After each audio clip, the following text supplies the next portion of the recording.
Minister. Thank you, Mr. Speaker. The Government has made and published its decision. We accepted the Ombudsman's finding of maladministration and apologised for the delay in writing to the women affected. We've started working with the Ombudsman to make sure lessons are learnt, and will develop a plan for effective and timely state pension communications. Thank you very much, Mr. Speaker. It's fair to say that people are disillusioned with politics and politicians because they feel that things don't change, not for the better anyway. And the Tories wouldn't compensate WASP with women, and it looks like neither will we. And the Tories here in the SNP government in Holyrood have abandoned the workers of the Grangemouth refinery, and so far I have to say our government hasn't fared any better. So my question is a pointed one. Does the Secretary of State and the wider government not realise that if we don't provide the positive change that we promise and we improve living standards, then the next government could be a hardline, far-right effort that looks to impoverish society further? Minister. Well, I can reassure my honourable friend we've been elected on a manifesto of change, and change is what we will deliver. We've been working hard on Grangemouth. In the question of WASPI, we don't think compensation is appropriate. The evidence is that 90% of those affected did know there was a change coming out. Of course, we can't now work out who did and who didn't. But amongst those investigated by the Ombudsman, nobody lost financially from not knowing. So we couldn't justify paying out up to $10 billion in compensation. Instead, we're going to work to make sure the problem never happens again. Colin Lockhart. Thank you, Mr. Speaker. Women across this United Kingdom feel let down by this government, and rightly so. What will the Minister do to reassure those women by he needs to put action to his words and support these women who have been wronged for so many years right across this United Kingdom? Well, Mr. Speaker, we are going to work with the Ombudsman to make sure this never happens again. There'll be a detailed report which will be published. We're committed to make sure that in the future sufficient notice is given of any state pension changes, and we're going to develop a communication strategy using the most up-to-date methods for state pension. For example, the Check Your State Pension service does give a forecast, including telling you when you can take your state pension. Mary Glendon. Number 5, please, Mr. Speaker. Minister. Thank you, Mr. Speaker. This government is steadfast in its commitment to protecting single-sex spaces and committed to ensuring that services feel confident in providing them with better guidance. The AHRC will publish the revised code once it's finalised the draft and it has been approved by ministers. That follows the AHRC's consultation, which has now closed. Mary Glendon. Thank you, Mr. Speaker. The Government has recognised there is confusion or lack of awareness about the Equality Act single-sex exceptions and how to apply them in practice. So does the Minister agree that the updated AHRC statutory code is needed as soon as possible to make it explicitly clear that the Act provides for single-sex services for biological women? Thank you, Mr. Speaker. It is vitally important that service providers have clear guidance about the Equality Act.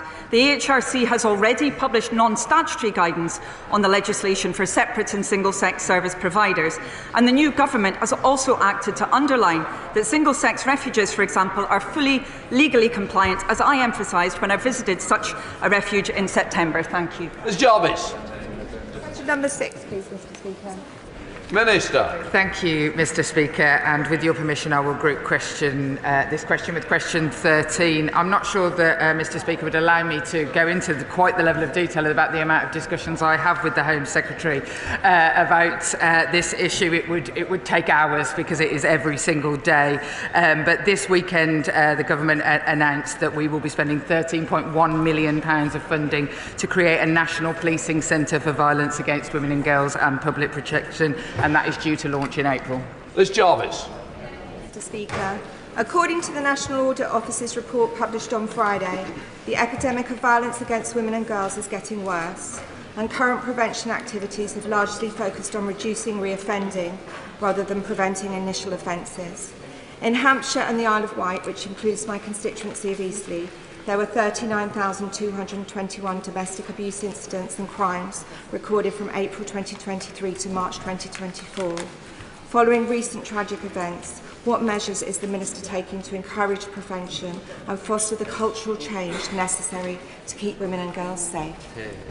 Minister. I thank the honourable lady, and the tone at which she takes about the domestic abuse in her area is one that I'm sure is shared across the entire House. The National Audit Office did in fact absolutely write what frankly can only be considered to be a damning indictment of the efforts of the last violence against women and girls strategy from the opposite side to where I'm sitting now, and we will do absolutely everything we can to ensure the prevention, both in education of those who perpetrate. That will be a fundamental part of our strategy, and unlike previous strategies, we'll actually do it. Sarah Edwards. Speaker, many women fear violence and assault on nights out, even more so when alcohol is involved and it's dark.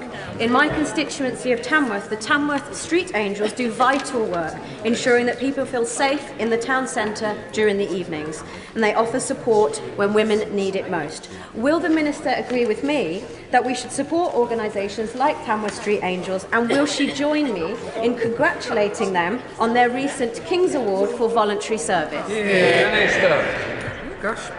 I absolutely will join her in saying what amazing and vital work people like the Tamworth Street Angels are doing. It is unacceptable that women feel unsafe when they are out and about, and one of the things this government seeks to do is not just change legislation, for example on spiking, to make sure that it's okay and that our laws are right, but to make sure that on the ground we are actually training people in pubs, clubs, bars, in our nighttime economy, because words written on goatskin here, when the rubber hits the road in places like Tamworth, we need people like Street Angels to make sure it actually means something. The Minister Seki Barty. Thank you, Mr. Speaker. 3 weeks ago, the government announced 5 local inquiries into rape gangs, which crucially cannot compel witnesses to give evidence. We still don't know where all of them will be, and we don't know how those towns will be chosen. As Charlie Peters from GB News originally reported, there are 50 suspected towns where grooming gangs are suspected to have operated. Does the Minister recognise that the failure to announce a meaningful national statutory inquiry means women and girls from across the country who won't be from those 5 selected towns will be denied justice, a fair hearing? And if the victims want a national statutory inquiry, why doesn't she? Minister. I have spent time with the victims that he speaks about. In fact, I will be going to see some more of the victims from around the country. I speak to these victims every single week, week in, week out. Unlike, I have to say, many of the people sat opposite me. And what I would like to say on this particular issue is that absolutely nothing was done previously to try and get to the truth in some of these towns. And we will absolutely do whatever we can to root out, as everybody in this House wants to see, while some of us wish to use it for political ends, an end to this particular crisis. We will be opening, we have offered to open up cases and have set the task force to do exactly that with any victim who wishes to come forward. We come to Topicals, Joe Morris. Mr. Speaker. Secretary of State. Thank you, Mr. Speaker. This month we celebrate LGBT History Month. LGBT individuals have shaped Britain's history and continue to contribute greatly to our society. We are also celebrating Race Equality Week and our commitment to raising living standards for everyone, putting more money into people's pockets through measures like ethnicity pay gap reporting. These initiatives demonstrate our commitment to fostering a more equal and inclusive society where everyone's dignity and rights are respected. Joe Morris. Thank you, Mr. Speaker. The whole House will be aware of the importance of the Tyne Valley Railway line to my constituency. It's essential that our stations are accessible to all, and local campaigners like Tynedale Active Travel and Rosanna Lovett have expressed their frustration about the inaccessibility of stations across our beautiful constituency. So will she join me in commending their work to make travel truly accessible? Mr. Speaker, I do join with my honourable friend. I know the Tyne Valley line very well, a very beautiful part of the country. It is important that the rail network is accessible for all passengers, and that is at the heart of our approach. I will make sure that Transport Ministers look into the case that he raises and provide some more information on what action is being taken for his constituents. Secretary of State, Davis. The The call for evidence the Leader of the Opposition started as Equalities Minister last year asked the public to share examples of bad guidance on single-sex spaces and services.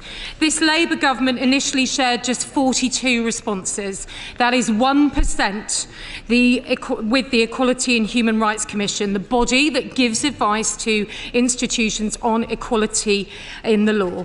Mr. Speaker, why did they rule out 99% of the public's responses? This is a massive betrayal of Labour's manifesto commitment to protect single-sex spaces. The public rightly deserve to have every single one of over 3,000 submissions considered properly by the EHRC. We're on topicals again. We've got to keep it short and punchy. What's the answer? Come back. Come on. Mr. Speaker, the previous government's scope was narrow. We are taking action to give all providers the assurances that they need that single-sex spaces can be provided. I have met with the EHRC on this point. I have written to the EHRC on this point, and I will take no lectures from the party opposite on single-sex spaces when the use of mixed-sex hospital wards increased on their watch. Thank you. Mr. Speaker, my living wage intern starts next week, just as a Sutton Trust report shows that internships are a critical entry point for careers, but that working class graduates are 20 percentage points less likely to complete an internship than their wealthier peers, and that most internships are never advertised. So what is my right honourable friend doing to ensure that career success is based on hard work and talent and not your parents' social networks?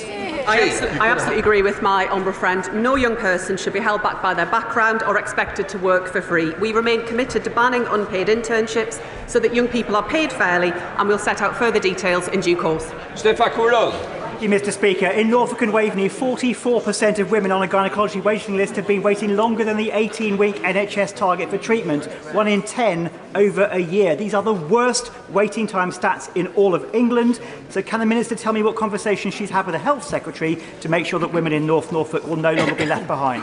Minister. Thank you, Mr. Speaker. We've had many conversations with the Health Secretary on this because it's unacceptable that women were let down because of the lack of action by the previous government. We're overhauling women's healthcare, placing women's equality at the heart of our agenda. That includes investing an extra £26 billion in the health system. Thank you. Working class boys in the North East are being held back by an attainment gap that's based both on gender as well as income. The previous government had no strategy for dealing with such attainment gaps. What will this government do? Will you commit to a strategy on this? Mr. Speaker, I agree with my honourable friend. It is disgraceful that the attainment gap rose under the last government, and I won't rest until we deliver for kids from communities like ours. I agree it's not good enough that only 1 in 5 disadvantaged white British boys achieve grade 5 or above in maths and English at GCSE. We are determined to turn this around. We are investing more in our schools and in driving up school standards. Ellen Maguire. Thank you, Mr. Speaker. What steps is this government taking to improve female representation in all areas of sport, not just on the playing fields, but also in the commercial side of sport, including advertising, management and merchandise? I'm grateful to the Honourable Lady. She raises an important issue. We do need to make sure that there is diversity where it comes to representation in sport at all levels, and I'd be happy to look further into the issues that she has raised today.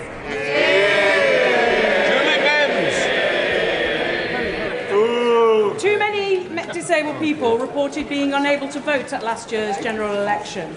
Will the Minister ensure that electoral administrators are reminded of their obligations under the equality law to ensure that disabled people can exercise their right to vote independently and in secret? I agree as to the importance of the issue that my honourable friend identifies. I will make sure that the relevant minister picks up on this point and ensures that electoral administrators are aware of their responsibilities. Rebecca Smith.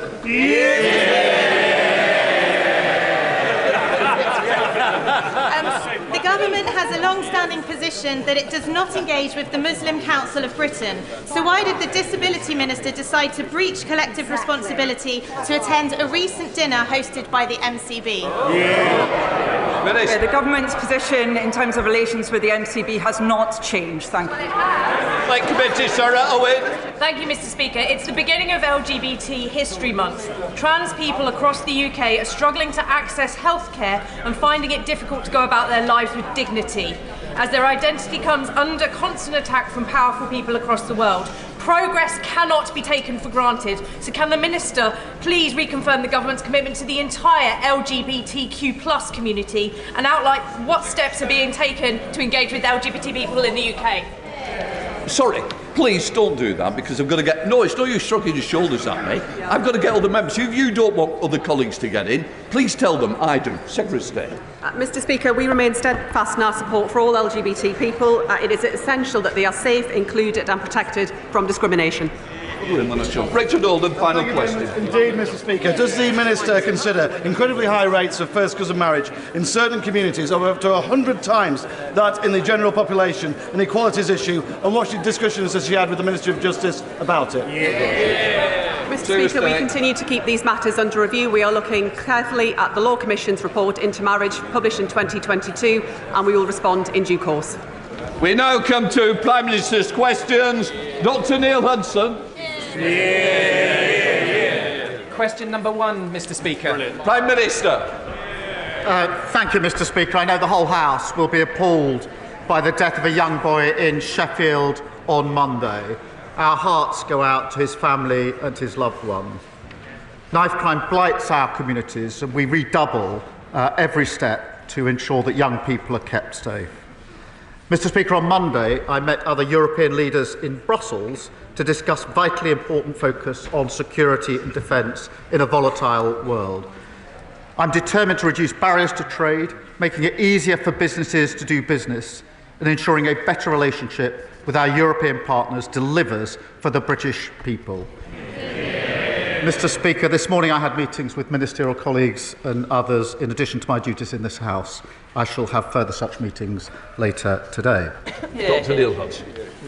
Thank you, Mr. Speaker. Sadly, suicide is the biggest killer of young people under 35. Andy Airy, Tim Owen and Mike Palmer are the 3 dads walking. They each tragically lost their precious daughters, Sophie, Emily and Beth, to suicide. And they have campaigned tirelessly for suicide prevention to be included in the school curriculum in an age-appropriate way. We met with the previous Prime Minister in Downing Street, and suicide prevention was added to the RSHE curriculum guidance for consultation last year. I know the Prime Minister has met the 3 dads and supports their campaign, but sadly progress has stalled. Please, would the Prime Minister meet with me and the 3 dads so that we can finally get this over the line and ultimately save young lives? Minister. Well, can I thank him for steadfastly raising this really important issue, particularly during Children's Mental Health Week. I have met the 3 dads walking. They're inspirational, their courage is extraordinary, and as the father of young children, I don't know how they're able to campaign in the way that they do. I'm not sure I would be able to do so. So, of course, I can assure him that I will meet them again and push this agenda, really important agenda, forward. Yasmin Qureshi. Thank you, Mr. Speaker. 86% of trains at Kersley Station in my constituency were delayed or cancelled in the past 12 weeks, and this is widespread throughout the Bolton South and Walkden. My constituent Sophie, who commutes from Walkden to Manchester, recently told me almost every day at least one peak time train is cancelled, and when the train finally turns up, it's overcrowded. Recently, she was stranded for hours after constant cancellations because the train crews were unavailable. Can the Prime Minister ensure my constituents that this government is committed to building reliable railways after 14 years of Tory chaos? Well, my honourable friend is right to highlight that the party opposite left our railways in a terrible state. 2 years of strikes costing our economy £850 million in lost revenue. You can't grow the economy if you can't run the railways. We will launch Great British Railways to focus relentlessly on passengers and to clamp down on delays and cancellation. And I'm pleased, Mr. Speaker, that Northern have announced the largest ever investment in its fleet to deliver 450 new trains, meaning more comfortable, reliable journeys for her constituents. Leader of the Opposition, Kemi Badenoch. Mr. Speaker, when Labour negotiates, our country loses. Yesterday, we heard the government offered £18 billion for Mauritius to take our territory in the Chagos Islands. This is money that belongs to our children and their children. This is an immoral surrender, so North London lawyers can boast at their dinner parties. Mr. Speaker, when Labour negotiates, we all lose. Sometimes they don't even bother. Why did the Energy Secretary withdraw government lawyers from defending the case against the eco-nutters who want to obstruct Rosebank's oil and gas fields? Mr. Speaker, let me deal with the serious issue she raises in relation to the Chagos case. This is a military base that is vital to our national security and to national security. A number of years ago, the legal certainty of that base was thrown into doubt. And let me, Mr. Speaker, let me be clear, and I'll pick my words carefully. Without legal certainty, the base cannot operate in practical terms as it should. That is bad for our national security, and it's a gift to our adversaries. Now, some within the party opposite know exactly what I'm talking about. That is why, Mr. Speaker, that is why the last government started negotiations about sovereignty and about securing the long-term use of the base.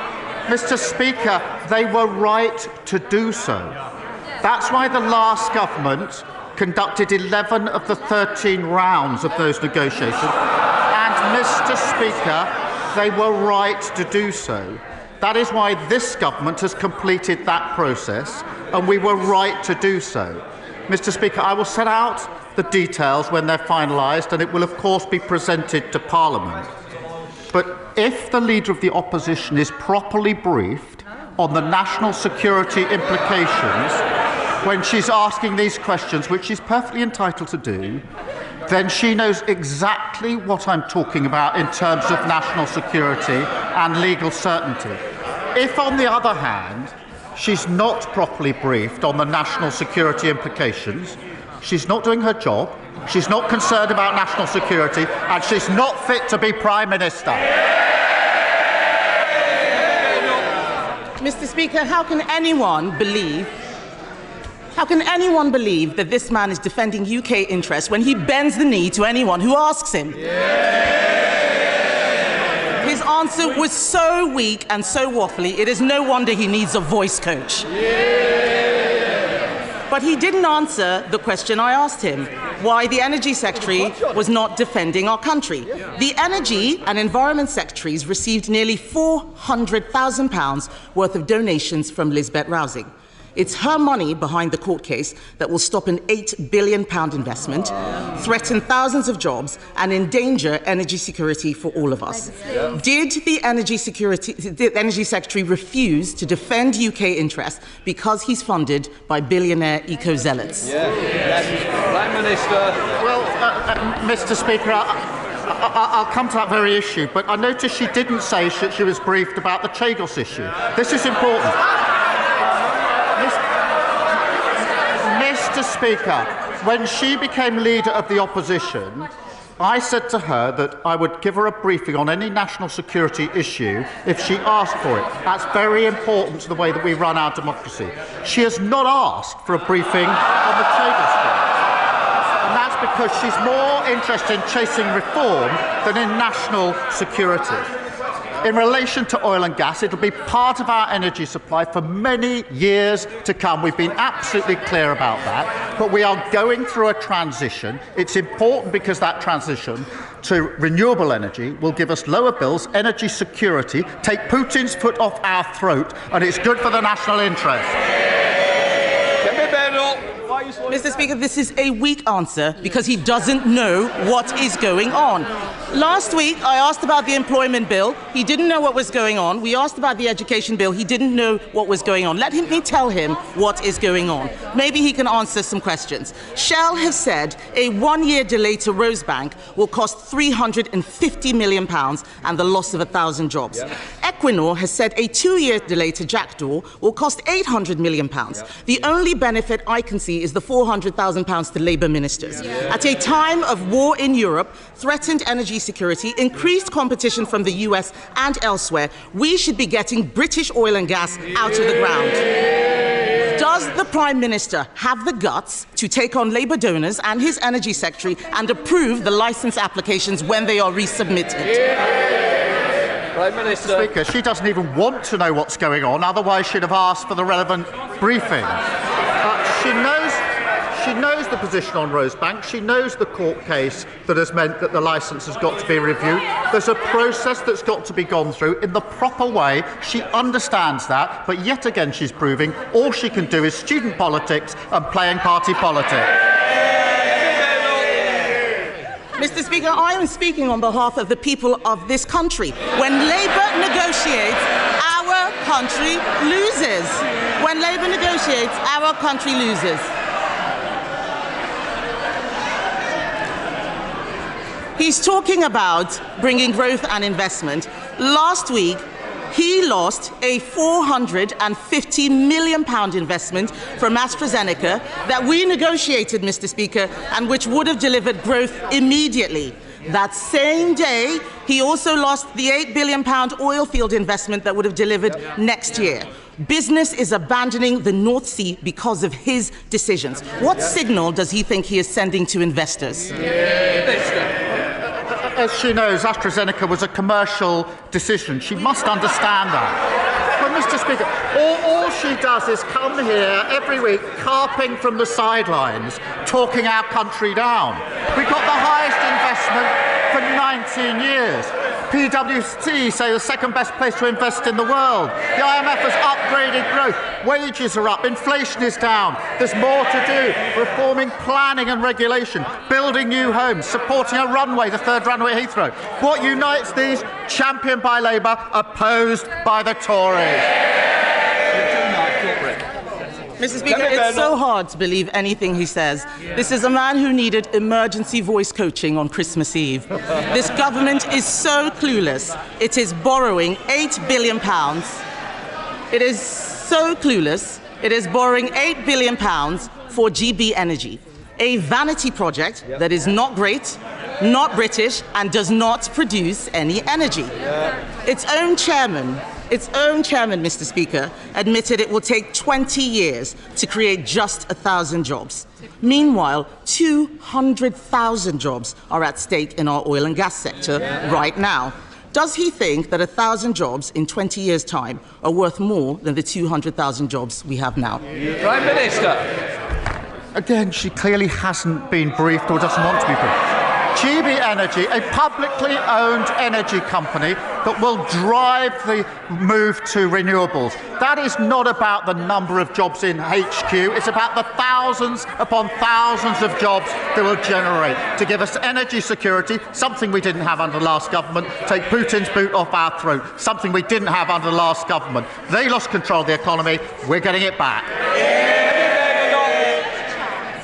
He can waffle as long as he likes, Mr. Speaker. But we know that Labour promised to bring energy bills down by £300. Instead, bills are going up. He's freezing pensioners while shoveling money to Mauritius. The Prime Minister isn't just managing decline, Mr. Speaker. He is creating decline. He has the power to grant these licences, open these oil and gas fields, save British jobs, and bring down bills. Why does he find it so hard to do the right thing? Right. She really needs to look into how these licences are granted. Well,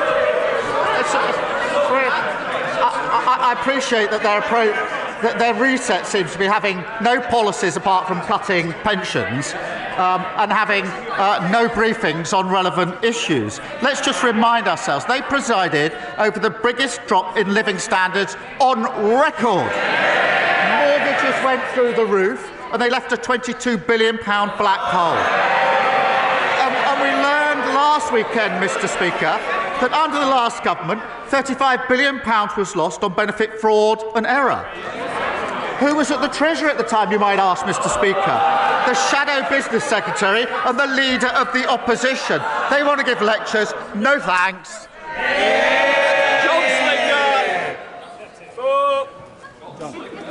Thank you, Mr. Speaker. Thank you, Mr. Speaker. The honourable member for Clacton says that his party is, and I quote, open to anything when it comes to changing our NHS and open to an insurance-based system. So can my right honourable friend confirm that under a Labour government, the NHS will be there for everyone when they need it, not having to worry about the bill? Well, Mr. Speaker, the NHS is the lifeblood of our country, and that's why we invested £25 billion at the budget, a record amount, and we're making it fit for the future through our plan for change. What a contrast with Reform, whose leader has said that those who can afford to pay should pay for our healthcare. Under Labour, the NHS will always be free at the point of use for anyone who needs it. Leader of the Liberal Democrats, Sir Ed Davey. Thank you, Mr. Speaker. Can I associate myself with the remarks of the Prime Minister about the terrible murder of the 15-year-old in Sheffield and say that we will support any effective action against knife crime that the government proposes? At his first Prime Minister's questions, I told the Prime Minister about my constituent Andrea. A full-time carer for her mother, Andrea is one of thousands of carers caught up in the carers allowance scandal, hounded by the DWP for repayments. The Prime Minister accepted there was a problem and set up an independent review, and we welcomed that. But 2 months after the announcement of the review, Andrea received a letter summoning her to a tribunal next week. Her mother's health has been deteriorating. She's had to go in a care home. This is the last thing Andrea needs. So will the Prime Minister step in and do the right thing and cancel Andrea's tribunal and all proceedings against carers like Andrea, at least until the review is concluded? Prime Minister. Mr. Speaker, we set up the independent review, and I know he welcomes that and it was the right thing to do. I don't know the details of Andrea's case, but I will certainly, if he provides them to me, make sure that we have the details and look into what's happened in her particular case. Sir Ed Davey. I'm grateful for that reply. The Secretary of State for DWP wrote to me and wasn't interested in engaging, so I hope the Prime Minister will. Mr. Speaker, turning to foreign policy now, last night many of us were alarmed to hear President Trump speak about forcibly displacing 1.8 million people from Gaza. The Prime Minister has spoken to the President on several occasions now. Does he personally believe that Trump recognises the dangers of statements like this to the fragile ceasefire in Gaza, and indeed to the security of both Palestinians and Israelis? I'm glad that the Foreign Secretary has confirmed that the government's position is still a two-state solution. I think that has support on all sides of the House. But will he reassure the House that this position and our concerns on these dangerous statements from the President will be communicated to the White House directly and firmly? Prime Minister. Well, Mr. Speaker, you raised a very important issue.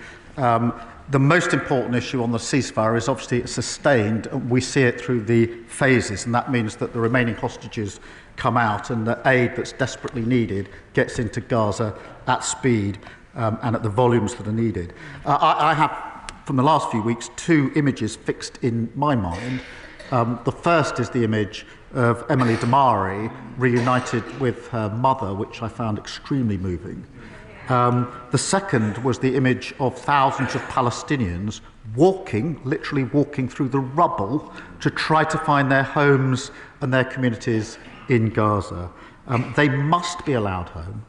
They must be allowed to rebuild, and we should be with them in that rebuild on the way to a two-state solution. Patricia Puggs. Thank you, Mr. Speaker. The announcement of a third runway at Heathrow is obviously a massive boost to growth in the economy. Does my right honourable friend agree with me that it is important that the economic boost is spread around the UK? And will he therefore agree to ask the relevant minister to meet with me and other Glasgow MPs and with the Chamber of Commerce to discuss the possibility of a new supply chain hub being created in the city where materials for Heathrow's expansion could be reassembled? Yes. Prime Minister. Well, Mr. Speaker, she's right, the new runway at Heathrow can boost economic growth across the whole of the country. It would boost the economy by billions and create over 100,000 jobs across the UK, with 60% of the economic benefits outside London and the South East. It is, Mr. Speaker, good for Scottish passengers and Scottish businesses, particularly Scottish salmon, which is the #1 export passing through Heathrow, worth £970 million over the last 5 years. I'll obviously happily make sure that she gets a meeting with the relevant minister. Nigel Farage. Thank you, Mr. Speaker. If I can assure the honourable member for Rugby that Reform want healthcare to be free at the point of delivery.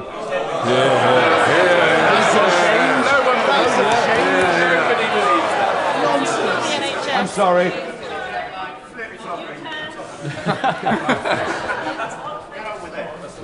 I'm sorry, Mr. Speaker. There appears to be some panic on that side of the House. I'm not surprised. To ask the Prime Minister, I'd like some advice, please. What do I say? Oh, they really are panicking, aren't they?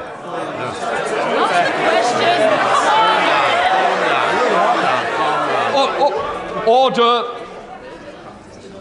I want to get this question over with. All you're doing is ensuring it goes on forever.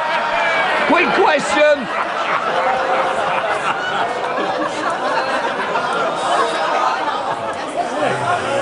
To ask the Prime Minister for some advice, what do I say to 25,000 constituents in Clacton, including...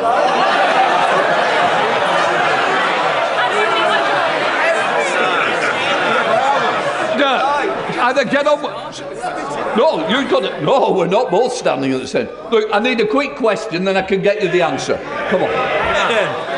What do I say, Prime Minister, to 25,000 constituents in Clacton, including 99-year-old Jim O'Dwyer, who flew a full set of missions on Lancaster bombers as tail end Charlie, as they're losing their winter fuel allowance, feeling the pinch, whilst at the same time we're prepared to give away a military base and pay £18 billion for the privilege of doing so. Mr. Speaker, he talks of panic. The only panic is people using the NHS who know that under his policy he wants to charge them for using the NHS. And what he should say to the people of Clacton when he finally finds Clacton is that they should vote Labour because we're stabilising the economy and boosting the Gems. Mr. Speaker, Thank you, Mr. Speaker. Many of my constituents in Folkestone and Hythe are expressing their frustration at the previous Tory government net migration figures, which quadrupled, increasing by nearly 1 million. But unbelievably, the Shadow Foreign Secretary has admitted that her party is proud of their open borders experiment on Britain. So will the Prime Minister explain what he is doing to bring these numbers back under control? Well, I'm grateful to him for raising this because we know that the Leader of the Opposition personally lobbied to remove annual limits on student and work visas. The Shadow Foreign Secretary still thinks they got a great record on immigration, forgetting that they quadrupled immigration, reaching almost 1 million a year. Our Borders Bill will give stronger powers than ever to tackle people smugglers. We've already removed 16,000 people with no right to be here. The question for the opposition is, will they walk into the lobby with us next week to secure our borders? Thank you, Mr. Speaker. After she was kidnapped and shot, Emily Damari was held in captivity by Hamas in UNRWA facilities, confirming many of our fears that UNRWA is riddled with Hamas sympathisers. So, the British people do not want our aid being stolen by Hamas. So will the Prime Minister agree with me that we should stop funding Hamas, follow the example of other nations and divert our aid to other, more trustworthy agencies? Prime Minister. On the question of Emily Damari, I've spoken with Mandy on many occasions, including when she didn't know whether her daughter was alive or not. And just listening to her was to really understand the torture that she went through. I spoke just the other day to Emily herself about the conditions in which she was held, and of course will continue to do so. But to be absolutely clear, and he knows this, we're not funding Hamas. Never will we condemn Hamas, and everybody in this House should condemn Hamas. Sarah Russell. Thank you, Mr. Speaker. 54,000 women a year lose their jobs when they are pregnant or on maternity leave. 1 in 10 HR managers say they would be reluctant to hire a woman whom they thought was might start a family. Law has not solved this. Will the Prime Minister please meet with me, Dad Shift and Pregnant Then Screwed to discuss the ring-fence paid paternity leave that is needed to bring about change? Prime Minister. She raised a very important issue in relation to maternity pay and maternity leave. The Leader of the Opposition thinks that maternity pay is excessive, and that's the difference. We know that workers' rights are pro-growth, and I'm proud that our Employment Rights Bill will introduce parental leave from day one, which means 1.5 million more employees will be entitled to unpaid parental leave and 30,000 more fathers to paternity leave. I'm happy to ensure that she gets the meeting with the relevant minister. Gagan Mahindra. Thank you, Mr. Speaker. I know that, like everyone in the House, the Prime Minister is an honourable member. On that basis, can you repeat his assurances that all rules were followed while the country was in Tier 4 lockdown in December 2020, not just by him, but as his team as well, but also his voice coach, Leona Mellinger? Prime Minister. Mr. Speaker, in December 2020, I was in my office working on the expected Brexit deal. With my team, we had to analyse the deal as it came in at speed, prepare and deliver a live statement at speed on one of the most important issues for our country in recent years. That's what I was doing. What were they doing? Suitcases of booze into Downing Street, partying and fighting, vomiting up the walls, leaving the cleaners to remove red wine stains. That's the difference. I was working, they were partying. Louise Haig. Thank you, Mr. Speaker. I know the whole House will support the Prime Minister's comments and send our thoughts to the family and all those who loved Harvey Wilgoose after his tragic and senseless death on Monday. I support the government's actions to tackle the sale of certain knives online. But before national media attention moves on from yet another tragic death of a young person, I know the Prime Minister will agree with me that in order to tackle the scale of the crisis engulfing too many of our communities, we need a whole system, cross-government approach to tackle the root causes of violence. Will he commit his government to tackling such a national strategy? Prime Minister. This incident was horrific and senseless, and I thank you for raising it. I think the thoughts of the whole House are with the victims' family, friends, and the school community and the wider community who've been impacted by this.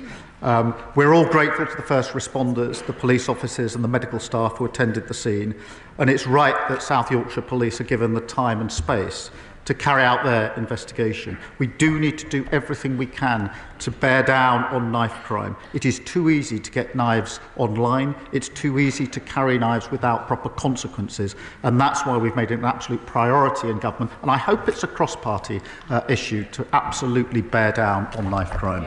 James McCreary. Thank you, Mr. Speaker. I know the Prime Minister will share my deep concern that families in my constituency of Lewis, particularly those with disabled children, face agonising waits for essential adaptations to council housing. In my inbox, I have cases where delays have left people unable to use a bathroom or even access a kitchen to simply make a cup of tea. Will the Prime Minister meet with me to discuss how we can ensure councils have the funding they need urgently to build and retrofit homes to ensure that all children have the start in life they deserve? Minister. Can I thank him for raising this really important issue for his constituents and actually so many constituents. I'm pleased to confirm that we've put down £69 billion for councils. That's a 6.8% cash terms increase, including up to £3.7 billion in vital additional funding for social care. We've doubled the funding for the Disabled Facilities Grant, an additional £86 million, to allow 7,800 more disabled and elderly people to make improvements that enable more independent lives, and will continue to do so working across the House. Snell. Thank you very much, Mr. Speaker. Mr. Speaker, 83 proud pottery workers woke up on Monday morning with no job following the collapse of the 200-year-old Royal Stafford pottery firm.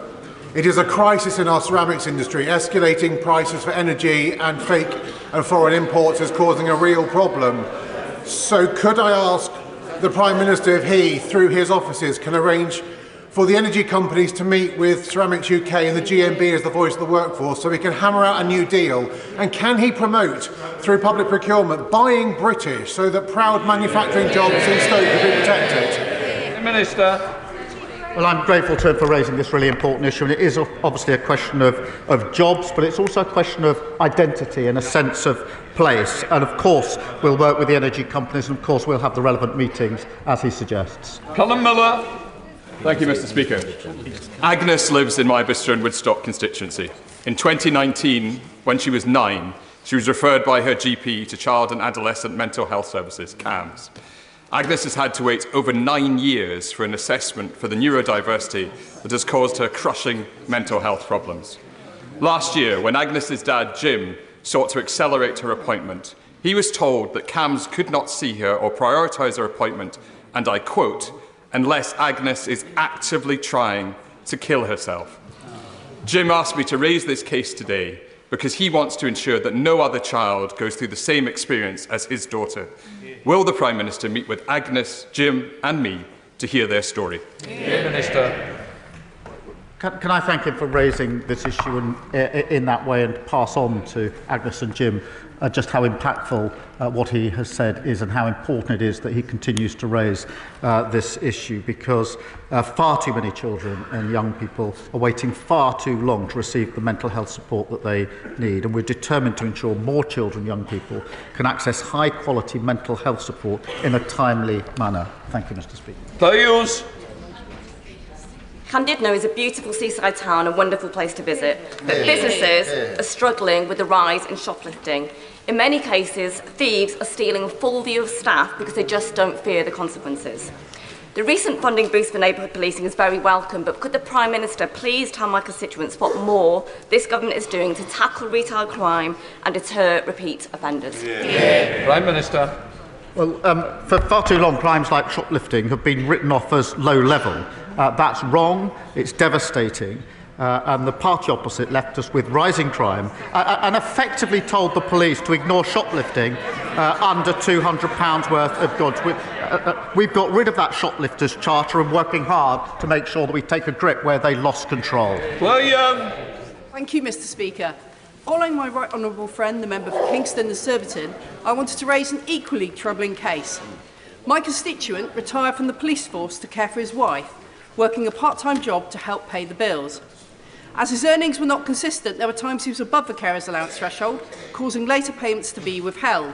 He's now owed thousands of pounds, and recently he's been diagnosed with grade 4 glioblastoma, which has made the situation even more serious. Will the Prime Minister agree to look at this situation and ensure the Department for Work and Pensions supports rather than penalises carers? Prime Minister. Again, we've obviously set up the independent review into exactly what happened in these cases, which was the right thing to do. We will look at individual circumstances. So again, if she's willing to pass the details to me, we'll look at them. Joanna Baxter. Mr. Speaker, Audit Scotland recently exposed the incredible funding crisis facing our councils in Scotland. £759 million of a funding gap. They also reported that the 12 councils that make up the Strathclyde Pension Fund are reducing their employer contributions from 19.3% to 6.5%. Does the Prime Minister agree with me that instead of taking money out of workers' pensions, that the Scottish Government appropriately fund our councils? She's absolutely right to point out the failure of the government in Scotland. They don't want to talk about that failure. They've got the powers, they've got the resources, they just haven't got any excuses left. Close question. Yep.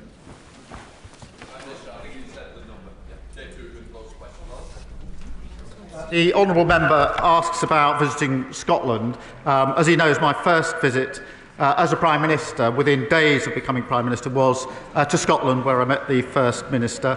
I've also been for the meeting of the Council of Regions and Nations in October, Interpol General Assembly in November, the British-Irish Council in Edinburgh in December, and look forward to going again very soon. Ed Duggan.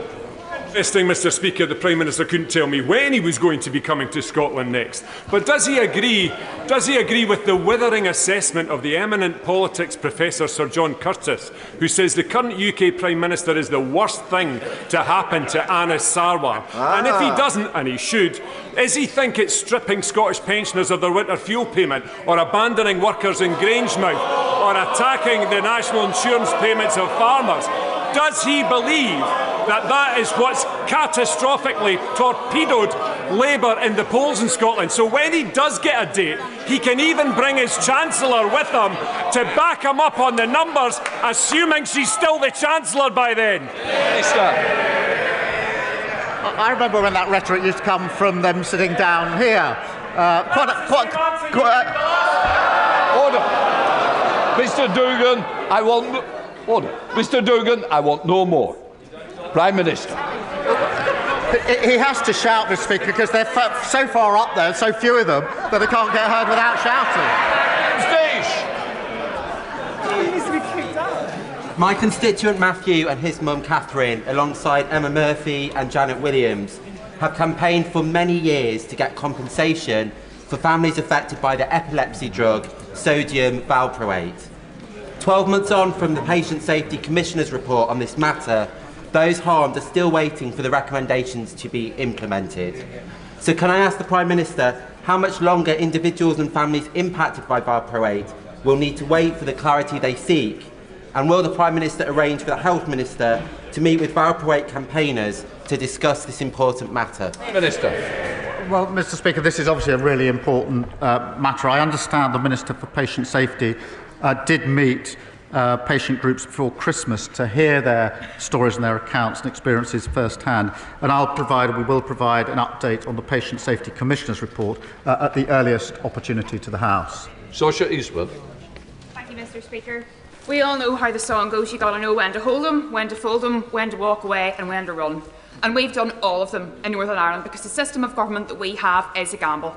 Well, I'm not prepared to roll the dice on the people of Lagan Valley who have already been without government 40% of the time. Secretary of State for Northern Ireland says he wants to stop the cycles of collapse. So do I. But don't then turn around and tell us in Northern Ireland that we can't deliver public service transformation if no steps are taken to stop the collapse. The people of Northern Ireland who I represent, nationalist, unionist and unaligned like myself, are all out of aces. Our public services are on the floor. Will this government be the one to step up to the plate, reform the institutions, end the veto and stop rolling the dice on the people of Northern Ireland? Prime Minister. Mr. Speaker, since 1998, the Good Friday Agreement has delivered a far more peaceful society in Northern Ireland, and that is really important.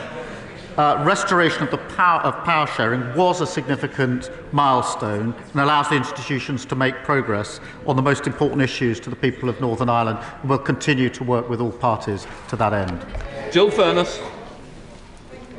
I was delighted to recently visit Chaucer School, a great school in my constituency with fantastic young people and innovative and motivated teaching staff. but 14 years of Tory government did not do enough for more than 300,000 children across the country attending schools that are stuck and kept receiving poor Ofsted judgments. Will the Prime Minister set out how this government will tackle inequality and tear down barriers to opportunity through our plan for change? Mr. Speaker, the Children's Wellbeing in Schools Bill will ensure that all schools can innovate, new teachers are qualified, and every child receives a consistent core education to set them up for success in life. Dr. Danny Chambers. Mr. Speaker, 5 months ago, the Care Quality Commission reported that 2/3 of maternity units in England were unsafe. And years of unsafe staffing levels have resulted in the NHS paying an astonishing £1.15 billion a year in compensation due to avoidable injuries caused during childbirth and sometimes deaths. The previous Conservative government have allowed maternity services to deteriorate to the point where many consider it to be a public health crisis.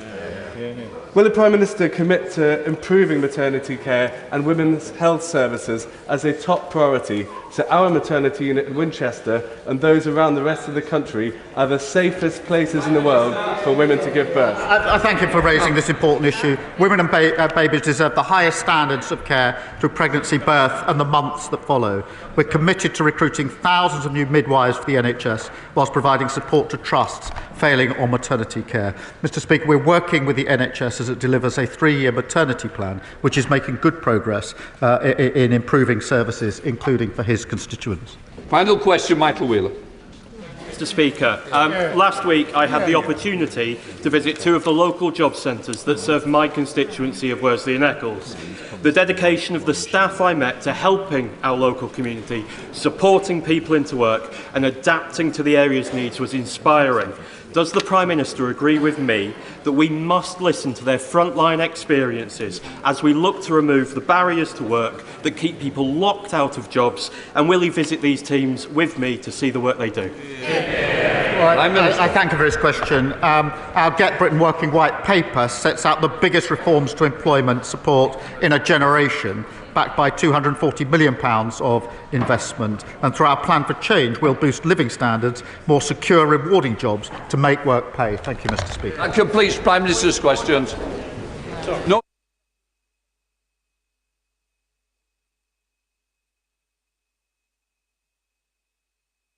Backed by £240 million of investment. And through our plan for change, we'll boost living standards, more secure, rewarding jobs to make work pay. Thank you, Mr. Speaker. That completes Prime Minister's questions. No.